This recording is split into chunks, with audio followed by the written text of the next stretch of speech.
కదా అతనిది bullet proof. అంటే వీళ్ళు ముందు చెప్పింది అయితే సఫారీ అతనిది, వేరే అతని వెహికల్.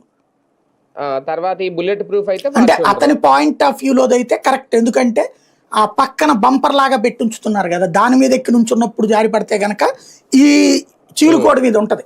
ఏది అతనికి చెయ్యి అంతా చీరుకుంది, గీసుకుంది ఇదంతా. అంటే వేరే కారు మీద ఎక్కితే అక్కడి నుంచి పడి ఈ కారు కింద పడ్డారా?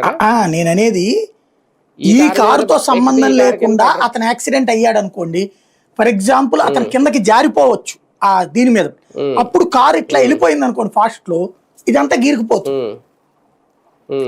ఆ ఇంపాక్ట్ అయితే గనక అది వర్కౌట్ అవుతుంది ఫస్ట్ చెప్పిన వెర్షన్. కానీ ఈ కింద పడి డొల్లడం అనేది అయితే ఉందో అది మాత్రం సందేహాస్పదం.